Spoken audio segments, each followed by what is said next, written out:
واحنا معاكم النهارده اعزائي المشاهدين في اكبر متحف مفتوح للاثار الاسلاميه مش في مصر بس لكن يعتبر في العالم كله. هو شارع المعز لدين الله الفاطمي واللي فيه مجموعه هايله ورائعه من الاثار الاسلاميه اللي بتعبر عن مختلف العصور.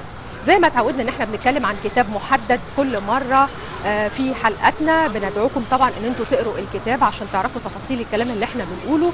لكن شارع المعز لدين الله الفاطمي لانه طبعا مهم جدا وشامل عصور اسلاميه طويله جدا، فذكر في العديد من الكتب التاريخيه الهامه.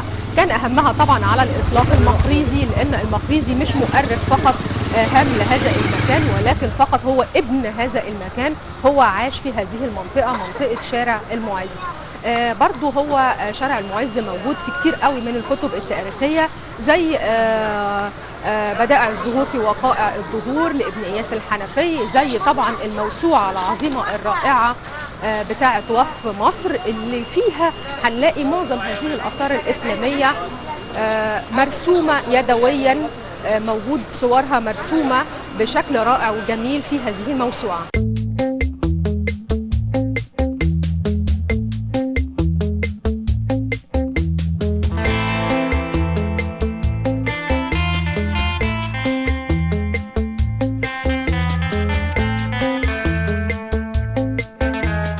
واحنا بنتكلم عن شارع المعز لدين الله الفاطمي، وزي ما قلنا هو مذكور في العديد من الكتب التاريخية مختلفة العصور، لأن هو شارع قديم. طبعا بدايته التاريخية زي ما احنا عارفين إن المعز لدين الله الفاطمي وهو رابع الخلفاء الفاطميين أرسل قائد الجيوش بتاعه اللي هو جوهر الصقلي علشان ينشئ له عاصمة جديدة في مصر، عاصمة تكون خاصة بالدولة الفاطمية، زي ما بيقولوا كده بداية جديدة لعصر جديد في مصر.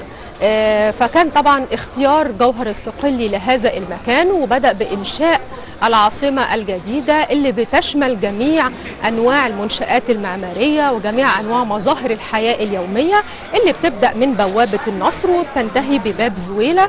وطبعا الشارع كله مليء بالعديد من الآثار الإسلامية اللي زي ما قلنا كانت بتتابع الخلفاء على مصر لحد نهاية دولة المماليك والسلطان الغوري اللي موجود في هذه المنطقة وشنق طومان باي، واستمرت كمان بعد الدولة المملوكية في عصر العثمانيين استمر البناء في هذا المكان.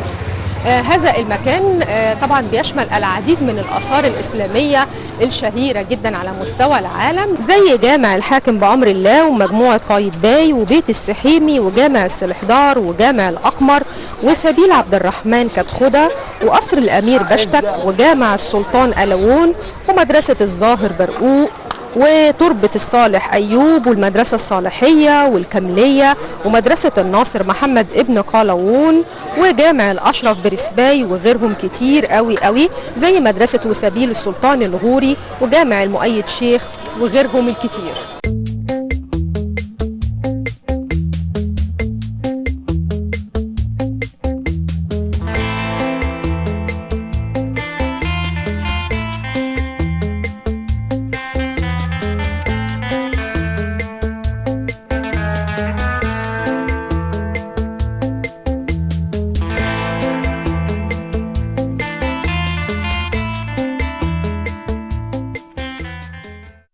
واحنا بنتكلم عن هذا المكان نتكلم شويه عن تاريخ المعز لدين الله الفاطمي زي ما ذكروه المؤرخين والكتاب، وبالتحديد بشكل اوضح كان المقريزي زي ما قلنا بيتكلموا على ان المعز لدين الله الفاطمي كان من الخلفاء المثقفين جدا، كان رجل علم وكان مولع بالاداب وكان مولع بالمناقشات الدينيه بصفه عامه، سواء اذا كانت الاسلاميه او المسيحيه او اليهوديه، وكانت المجالس بتاعته دائما ما تكون مليئه بالرجال الدين في الثلاث اديان علشان تحصل مناقشات ويحصل يعني كلام يفتحوا زي ما بيقولوا كده مواضيع كتير هو بيحب يتكلم فيها.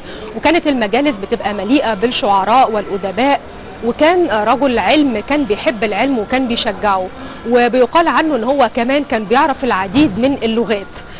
طبعا احنا عارفين ان كان في مصر قبل ما يدخل المعز لدين الله الفاطمي كانت الخلافه العباسيه، والخلافة العباسية كانت في مشاكل كتير جدا موجودة في مصر، وحاولوا الفاطميين ان هم اكتر من مرة يستولوا على مصر والمناطق اللي بتحكمها الخلافة العباسية، لكن اكتر من مرة كانوا بيفشلوا وكانوا بيحاولوا يعيدوا القارة. قعدوا سنين يحاولوا وكل مرة يفشلوا فيها ان هم يستحوذوا على ممالك الخلافة العباسية، كان بيزيدهم اصرار اكتر ان هم يحصلوا على هذه الممالك، لحد ما في فترة من الفترات كانت الأحوال الاقتصادية طبعا في الخلافة العباسية أو في نهاية الخلافة العباسية كانت الأحوال الاقتصادية في مصر سيئة جدا جدا جدا، وحطت الخلافة العباسية واحد مسؤول عن مصر في هذه الفترة. وحاول الحاكم اللي أرسله في فترة الخلافة العباسية، أرسلوا العباسيين في فترة الخلافة النهائية ليهم على مصر إن هو يعدل من الأوضاع، لكنه فشل تماما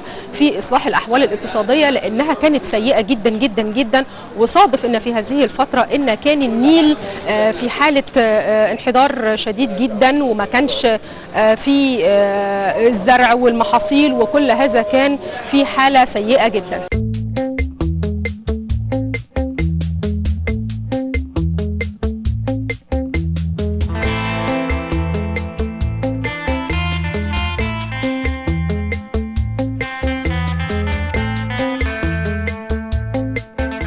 وزي ما قلنا ان كانت مصر في هذه الفترة او من فترة طويلة قوي كانت بتراود احلام المعز لدين الله الفاطمي، وفعلا عرف ان هو يحصل عليها بعد لما قدموا له دعوة خالصة ان هو يدخل مصر وتحقق حلمه أخيرا، وانتقل من المنصورية اللي هو فضل قاعد فيها يحكم، لكن كان حلمه أن يكون حكمه الرئيسي من مصر. انتقل من المنصورية للمدينة الجديدة اللي أنشأها جوهر الصقلي، للعاصمة الجديدة اللي أنشأها جوهر الصقلي اللي هي تعتبر القاهرة، قاهرة المعز، تاني مدينة إسلامية بعد طبعا مدينة عمرو بن العاص. وجه المعز لدين الله الفاطمي ودخل مصر وهو مرحب بيه جدا.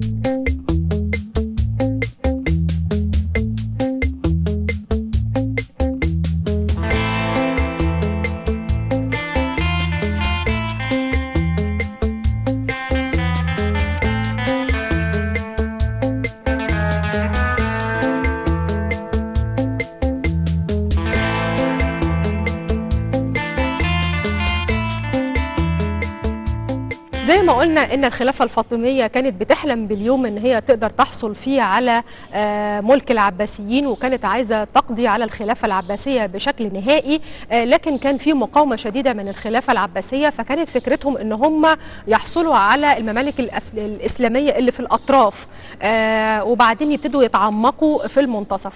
فكرة محاولات الخلفاء الفاطميين في الحصول على الممالك العباسية ابتدى من سنة حوالي 913 ميلاديا، وكان في زي ما قلنا محاولات فشل، لكن كانوا بيكرروا وبيزدادوا عزيمة، وفكروا في النهاية ان هم بعد ما يوصلوا للمغرب العربي ويحصلوا على منطقة المغرب يقدروا بعد كده يعني يزحفوا بشكل بطيء وبشكل حريص لمنطقة المنطقة المصرية. وهم كانوا عارفين طبعا زي ما قلنا ان مصر في حالة اقتصادية منهارة وفي حالة كره للخلافة العباسية اللي اصبحوا بيعانوا بسببها او فيها بمعاناة اقتصادية شديدة جدا. نيجي بقى لبداية الدخول أو فكرة الدخول كانت إزاي. زي ما قلنا إن هو ابتدى يعني الخليفة المعز لدين الله يرصد الأحوال في مصر، ولما لقى مصر إن هي في حالة إهمال شديدة جدا وإن هو يقدر يدخلها، ابتدى إن هو فعلا يرسل الجيوش والعتاد من منطقة المغرب. كان قاعد في العاصمة الفاطمية في هذه الفترة، أو يعني نقول عاصمة الحكم الفاطمي كانت من المغرب من مدينة المنصورية، وأرسل من المنصورية لمصر في حوالي سنة يعني 969 أرسل جوهر الصقلي إن هو يدخل مصر بمنتهى البساطة. دخلها وكان استقباله هادئ ورائع جدا، وابتدى جوهر الصقلي يعني يحضر مدينة القاهرة لاستقبال الخليفة. فكان بداية يعني نقول العاصمة الجديدة شارع المعز كانت فكرة إنشاء قصر لاستقبال الخليفة الفاطمي، علشان طبعا فكرة إن هو ما يجيش يقعد في مكان قديم أو أثر قديم منشأ من الخلافة العباسية، لا ده المعز لدين الله الفاطمي لازم يجي يقعد في قصر تم تشييده مخصوص ليه. فبالفعل أنشأ له هذا القصر، وجه الخليفة الفاطمي المعز لدين الله من المنصورية بالمغرب، جه هنا في مصر. كان استقبال حافل جدا، خصوصا ان هو دخل في شهر رمضان، بالتحديد يوم 7 رمضان. كان استقبال حافل جدا من المصريين ليه. واحنا عارفين طبعا ان يعني فكرة الخلافة الفاطمية كانت بتنسب للسيدة فاطمة، وهي طبعا بنت الرسول عليه الصلاة والسلام، فكانت فكرة آل البيت كان مرحب بها جدا داخل مصر. وزي ما قلنا كانت بمنتهى السلاسة ان هو قضى على الخلافة العباسية، وأصبحت مصر خلافة فاطمية 100%. قعد في مصر سنة واحدة بس، وبعدين بعد كده رجع على المغرب تاني. كانت معظم حكمه فترة حكمه قضاها في المغرب، كان بيحكم من المغرب، وترك طبعا القاهرة لجوهر الصقلي ان هو يؤسسها تأسيس رائع جدا، يهتم كمان بفكرة الثقافة بصفة عامة، وإنشاء أماكن تجارية تعمل انتعاشة اقتصادية في مصر وفي منطقة شمال إفريقيا كلها. وأصبحت منطقة شمال إفريقيا دي تعتبر كعبة للعلم على مستوى العالم الإسلامي ككل والعالم الشرقي بصفة عامة. ويعني إن الناس تيجي من كل أنحاء العالم عشان تتاجر في هذا المكان وتتعلم في هذا المكان. يعني كان مردوده الاقتصادي ومردوده المادي كبير جدا على المنطقة بصفة عامة وعلى مصر بصفة خاصة. فبدأت الحالة الاقتصادية تنتعش، وبدأ يبقى في رخاء كبير جدا في مصر بعد حالة عسر طويلة جدا أثناء الخلافة العباسية.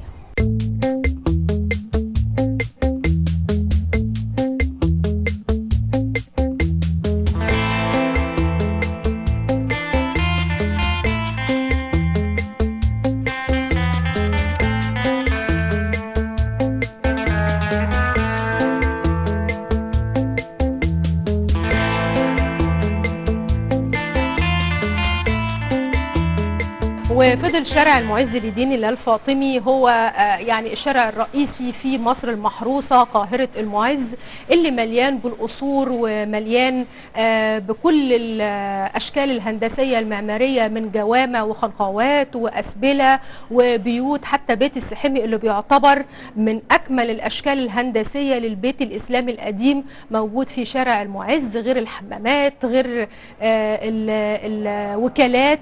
يعني كل أشكال المعمار الإسلامي القديم موجود في شارع المعز. فضل هذا الشارع هو نقول يعني مقر الحكام والسلاطين والملوك لحد طبعا نهاية العصر الفاطمي اللي كان على ايد صلاح الدين الأيوبي، اللي عاد تاني بالسنة لمصر. والكلام ده كان سنة 1117 ميلاديا، كانت نهاية العصر الفاطمي في مصر. وزي ما انتهى العصر العباسي بالضعف الشديد في مصر وبالانهيار الاقتصادي، انتهى برضو عصر الفاطميين بالانهيار الاقتصادي والضعف الشديد. وكان برضو عشان كده وكان في صراعات سياسية جامدة جدا جدا، ويعني حالات جاسوسية شديدة والإيقاع ما بين شخص وآخر من الحكام. كل ده كان بيوفر الفرص المناسبة لدخول صلاح الدين الأيوبي مصر.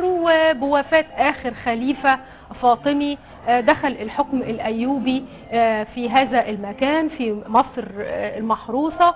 وطبعا ابتدى يفقد شوية شارع المعز لدين الله الفاطمي أهميته كعاصمة أساسية للملوك والسلاطين والخلفاء. وصلاح الدين الأيوبي أخذ مكان تاني وابتدى يبني قلعته، قلعة الجبل، قلعة صلاح الدين الأيوبي اللي انتقل ليها الحكم في العصر الأيوبي. لكن بعودة المماليك أو بحكم المماليك لمصر عاد تاني أهمية شارع المعز لدين الله كمنطقة غنية بالمنشآت المعمارية وكمنطقة غنية بالأسواق وبالاقتصاد. وهنلاقي في هذا المكان، في هذا الشارع الطويل، هنلاقي منشآت كتيرة جدا للعصر المماليك، سواء إذا كانوا المماليك البحرية أو المماليك الجراكسة أو الجركس.